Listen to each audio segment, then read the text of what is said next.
నిన్ను విడువని ఎడబాయనని సెలవిచ్చిన యేసయ్య నామమునకు మహిమ కలుగునుగాక. వివిధ కాల సమయంలో హెవెన్లీ లైట్ మినిస్ట్రీస్ తరపున అందరికీ మన ప్రభువును మన రక్షకుడు యేసుక్రీస్తు నామంలో శుభాభివందనాలు తెలియజేస్తున్నానండి.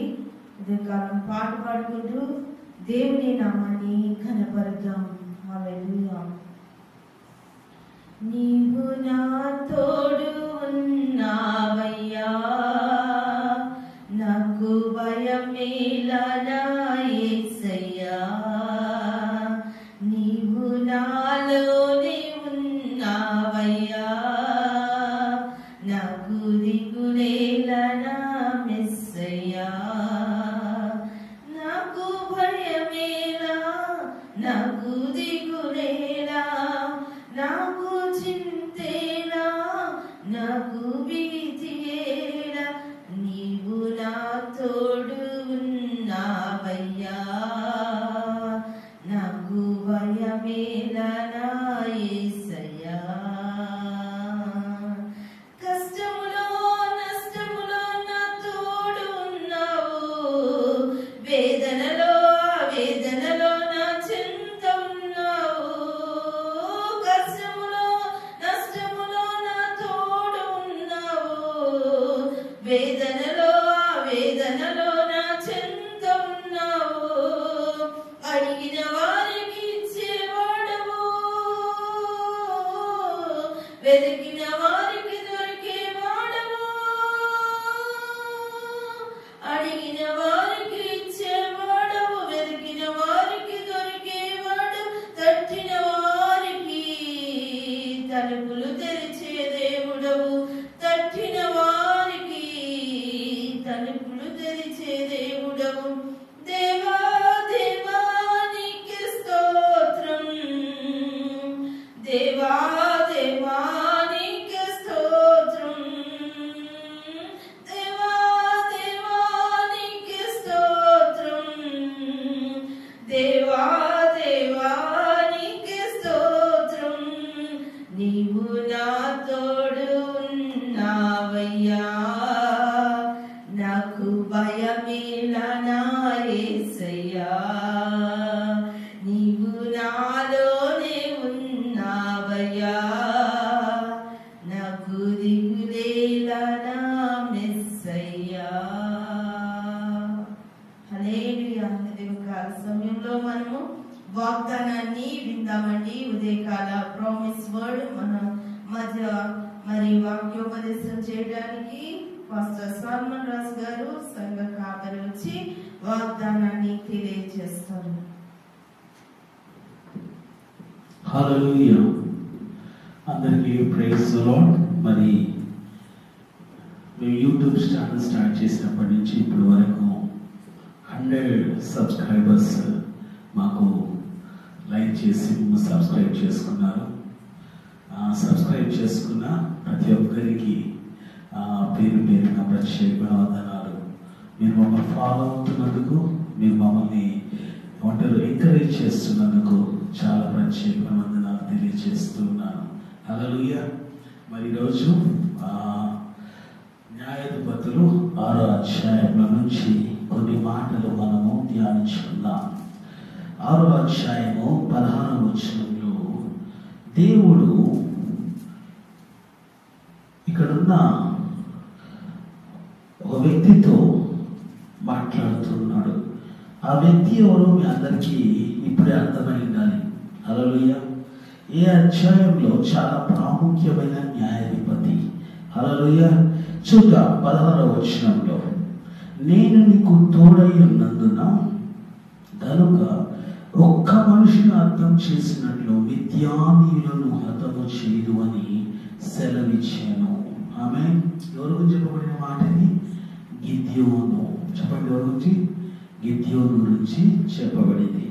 గిద్యోను ఎలాంటి వాడు అంటే చాలా పిరికివాడు. హల్లెలూయా. చాలా భయస్థుడు, చాలా ఏమంటారు శత్రువులని విరోధులను చూసి దాక్కునే స్థితిలో ఉన్నాడు. హల్లెలూయా. ఎలాంటి స్థితిలో ఉన్నాడు? దాక్కునే స్థితిలో. ఒక దగ్గర దాక్కొని ఏంటంటే పని చేసుకుంటున్నట్టు మనము ముందు వచనాల్లో ధ్యానించవచ్చు. ఆమె ఆ సమయంలో దేవుని దూత ప్రత్యక్షమై అతనితో మాట్లాడుతున్నట్టు మనం ఇక్కడ చూస్తూ ఉన్నాం. చాలాసార్లు ఈ విషయాన్ని నాకు అర్థం కాలేదు. ఏంటంటే గ్రహించాల్సిన అవసరం ఉంది. మనం దేవుడు ఎందుకు పిరికివాడిని అనుకున్నాడు? మోషేని చూస్తేనేమో మోషే ఏమంటాడు, నేను నత్తి గలవాడిని అంటాడు కదా. మనము యేసేపు చూస్తేనేమో ఇంట్లో కనిష్ఠుడు. హల్లెలూయా. దావీదుని చూస్తే దావీదు కూడా కనిష్ఠుడు. ఇక్కడ ఈ గిద్యోను కూడా తన కుటుంబం ఎంతో చిన్న కుటుంబం, మనిషి గోత్రము. ఆ గోత్రంలో వచ్చిన వీరి కుటుంబం చాలా చిన్న కుటుంబం. దేవుడు ఇలాంటి వారినే ఎన్నుకుంటున్నట్టు మనం చూడొచ్చు. ఆమె ఇక్కడ రాస్తున్నాడు, ఈ మాట మనం చదవాలి 15వ వచనంలో. అతడు చిత్తము నా ఏలినవాడా, దేని సహాయం చేత ఇజ్రాయెలు రక్షింపగలను? నా కుటుంబము మనుష్య గోత్రంలో ఎన్నిక లేనిదే. ఎందుకంటే అసలు మా గోత్రమే ఎన్నిక లేనిది, అంటే ఏమాత్రము గుర్తించనిది. అలాగే ఎన్నిక లేదంటే ఏంటి? గుర్తింపు లేనిది అని అన్నాను. గుర్తింపు లేని గోత్రంలో నేను పుట్టాను. నా పితరుల కుటుంబంలో నేను కనిష్ఠుడనై ఉన్నాను. అంటే మా వంశావళి మొత్తంలో మా కుటుంబస్తులందరిలో నేను చిన్నవాడిని. కనిష్ఠుడు అంటే ఏంటి? చిన్నవాడు అని అర్థం. హల్లెలూయా. దేవుడు చిన్నవారినే ఏం చేస్తున్నాడు? ఏర్పాటు చేసుకుంటున్నాడు. ఉన్నతమైన స్థానంలో దేవుడు నిలబెడుతూ ఉన్నాడు. ఆమె మనం గమనిస్తూ ఉన్నాం. మోషే ఇంట్లో చిన్నవాడే. ఆమె ఎవరు? యాకోబు కనిష్ఠుడే. హల్లెలూయా. యేసేపు కనిష్ఠుడే. మోషే కనిష్ఠుడే. ఇక్కడ ఉన్న ఈ గిద్యోను కూడా కనిష్ఠుడే. ఆమె కానీ దేవుని దృష్టిలో చిన్నవాడని కాదు, కానీ దేవుని ప్రణాళిక, దేవుని ఉద్దేశము అతని పట్ల ఎంతో గొప్పదిగా ఉంది, ఎంతో శ్రేష్టమైనదిగా ఉంది. అందుకే అంటున్నాడు, నేను నీకు తోడై ఉందును. ఆమె నీవు ఒక మనిషిని హతము చేసినట్లు మిద్యానీయులందరినీ హతము చేస్తావు. అంటే ఒక మనిషిని హతం చేయడం చాలా సింపుల్, చాలా తేలికమైన పని, చాలా సులభమైన పని. కానీ అసలు ఆ మిద్యానీయులందరినీ హతము చేయటం, అబ్బా, అది ఎంతో అసాధ్యమైన పని కదా. ఇప్పుడు ఒక్కరిని మనము హతము చేయాలి అంటే ఎంత బలం కావాలి, ఎంత శక్తి కావాలి. అలాంటి ఒక సైన్యమును హతము చేయాలి అంటే ఎంత శక్తి ఉండాలో చూడండి. ఇతనికి ఏమైనా పేరేంటి తెలుసా? పరాక్రమశాలి, శూరుడా. ఆమె ఇతనేమో దాక్కుంటున్నాడు, భయపడుతున్నాడు, విరోధులు చూసి ఏం చేస్తున్నాడు? కుంగిపోయి ఉన్నాడు. అలాంటి వ్యక్తిని దేవుడు ఏమంటున్నాడు? పరాక్రమశూరుడా అంటున్నాడు. అసలు మనము కూడా మన జీవితాల్లో మనం పడుతున్న కష్టాలు, బాధలు, వేదనలు ఇవన్నీ చూసి అబ్బా, నా జీవితంలో ఇంకెన్నడూ నేను విజయం చూడనండి, నా జీవితంలో ఇంకెన్నడూ నేను ఏమంటారు సమస్యల నుంచి బయటికి రాలేనండి అని అనుకుంటున్నావేమో. దేవుడు నీకు ఒక రోజు ప్రత్యక్షమై దేవుడు నీతో కూడా ఈ మాట మాట్లాడతాడు, నేను తోడయ్యిందునా. ఆమె ఏం తోడైందా? నేను తోడయ్యిందునా. నీవు ఏం చేస్తావు?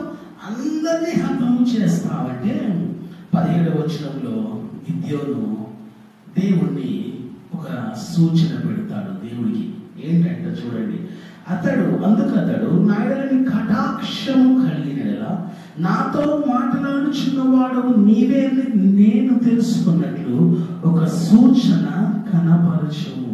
ఇతనికి ఒక అనుమానం వచ్చింది, ఇతనికి ఒక ఏంటంటే ఆలోచన కలిగింది. ఏం ఆలోచన? నువ్వు నాతో మాట్లాడుతున్నావు, బాగానే ఉంది, కానీ నువ్వు మాట్లాడుతున్నవాడు దేవుడివేనా, నిజమైన దేవుడివేనా అని నాకు ఒక సూచన చూపించు. ఆమె నేను గడిచిన నిన్నటి దినము మొన్నటి దినం ఒక చెల్లితో మాట్లాడాను, ఫోన్ చేసి ప్రే చేయించుకున్నాను. తనంది, అన్న దేవుడు నిజంగా పిలిచాడా అన్నది. నేను 3 సంవత్సరాల క్రితమే ఆ అమ్మాయికి చెప్పాను, అమ్మ దేవుడు నేను పిలిచాడమ్మా, దేవుడు నేను ఏర్పాటు చేసుకున్నాడు అని చెప్తే తనకు నమ్మకం రాల నా మాట. నేను చెప్పిన ప్రవచనాన్ని నమ్మక చాలా సింపుల్గా తీసుకుంది. అటు తర్వాత కొంతకాలానికి ఇంకొక సిస్టర్ చెప్పిందంట, అమ్మ నేను దేవుడు ఏర్పాటు చేసుకున్నాడు అని. అయినా కానీ అంత దాని మీద గురి పెట్టలేదు ఆ అమ్మాయి. మళ్ళీ ఏం చేసిందంటే మరొక సేవకుడు దగ్గరికి వెళ్ళినప్పుడు ప్రార్థన చేసిందంట, దేవుడిని పరిచయం దీవించిన గాక అని. ఆమె ఇక అమ్మాయి అప్పుడు పరిచయం చేయట్లేదు, స్టార్ట్ చేయలేదు. కానీ ఏమో ప్రార్థన చేసిన సేవకుడు చెప్పండి, దేవుడిని పరిచయం దీవించిన గాక అని ప్రార్థన చేసిన తర్వాత ఆ అమ్మాయికి నేను చెప్పిన మాట గుర్తొచ్చి నాకు ఫోన్ చేసింది.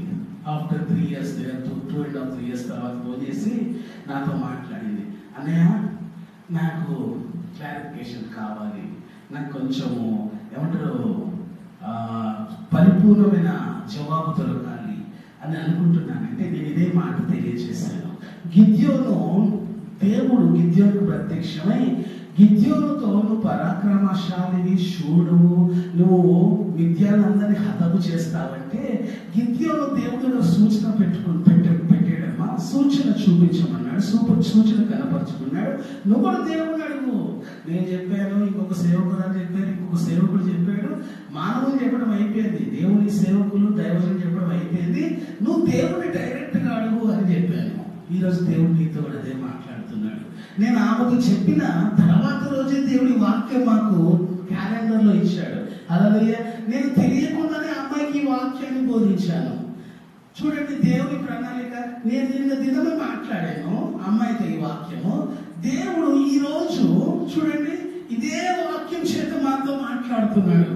అసలు నాకు ఈ వాక్యం చూసినప్పుడు క్యాలెండర్లో ధ్యానిస్తున్నప్పుడు ప్రతిదిన వాక్యము అనుదిన వాక్యంలో నాకు ఆశ్చర్యం కలిగింది. అంటే దేవుడు వేరే వాళ్ళతో మాట్లాడుతున్నాడంటే ముందుగానే అది మనకు తెలియచేయబడింది, అది లిఖించబడింది అని నాకు నిన్న చాలా ఆశ్చర్యం కలిగింది. ఆ మాటలు చదివినప్పుడు దేవుడు నీతో కూడా మాట్లాడుతున్నాడు, నీకు ఒక సూచన చూపిస్తాడు.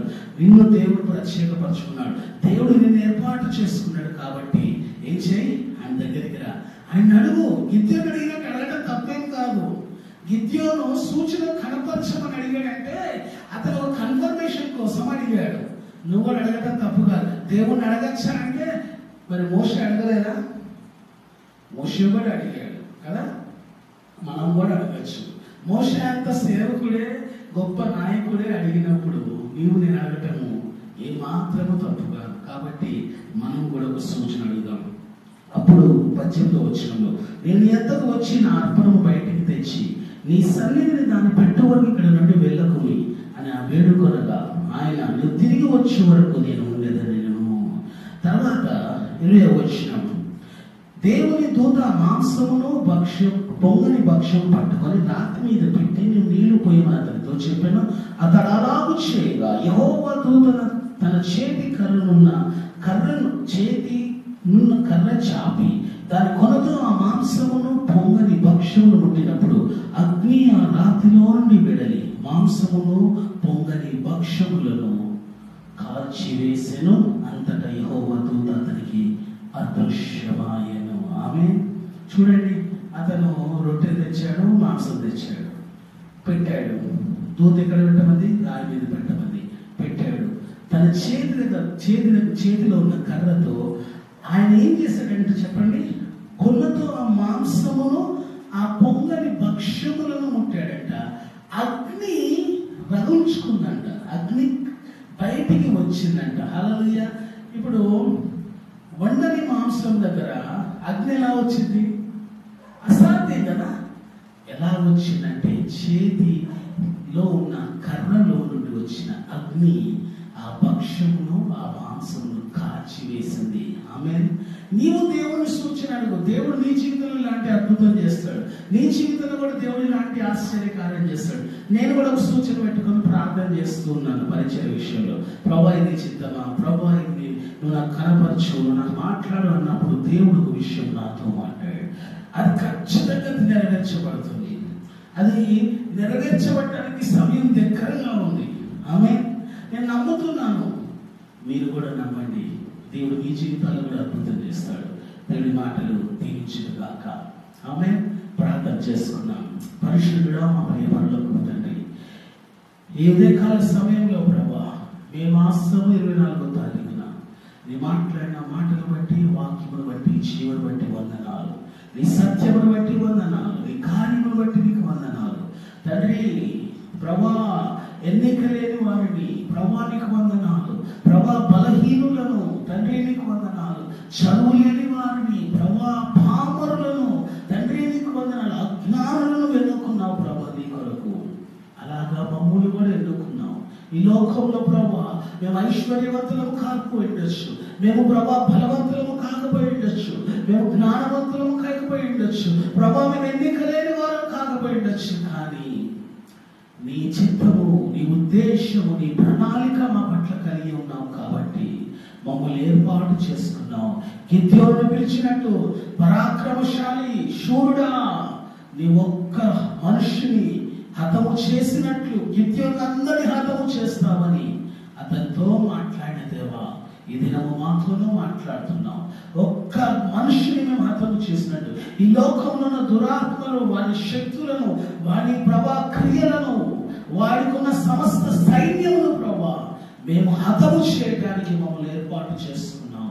నీకు వందనాలు చెల్లిస్తూ ఉన్నాం.